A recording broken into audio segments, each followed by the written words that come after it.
Okay, this particular program is on how to use Adobe Photoshop, and we're going to start you out at the very beginning like you never used Photoshop before.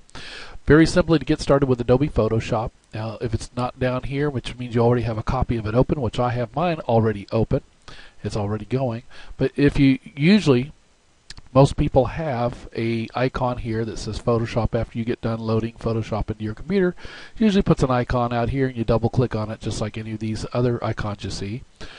Or it will usually have it listed here in the menu. You can double click on that.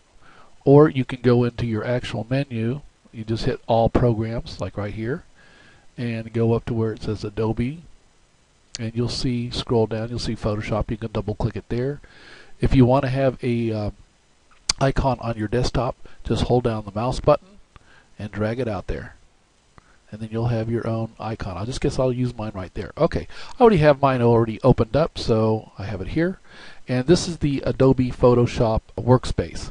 Now, Photoshop is great because you can use it to alter photographs from a digital camera. You can use it for any kind of commercial CDs or digital images like that.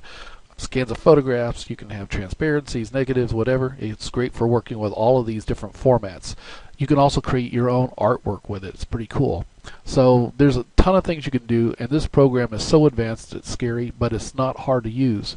You just have to use it a lot, and you have to know a lot of tricks. You can always expand your horizons by learning more about Photoshop. There's tons of books written, and there's video tutorials like this where you can actually read up on it. Now, to get started, I'm just going to tell you about it, what all this stuff means here. Up at the very top, of course, you have your menu bar up here. This is your menu bar of Photoshop, and you've got File, Edit, Image, so forth. You have all of these little links here. The next thing you have is your application bar, which is right down here, and this has a whole bunch of different functions. We're going to be talking about Adobe Bridge, which is right here. I have my ruler activated, and I can deactivate that at any time, so that won't even be there. But you can use that. This is your tool palette.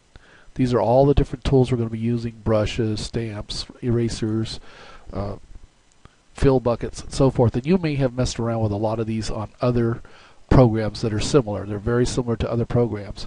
Over here you have your floating palettes, and these are, you can actually grab a hold of these or expand them and so forth. And if you want to access a particular one, you can always go over to Window over here, and they're all listed here. You can just add one. I'll just add one to show you what I mean here. We can add layers, which we're going to use a lot of. There's the layers palette. See, you can just contract that by doing like this, or open it up, or you can pull it up and down by holding down the mouse button.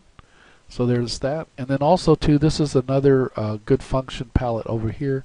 If you want to alter your brushes while you're using them, you can just open that up. They're deactivated now. Once they are activated, click on the brush here.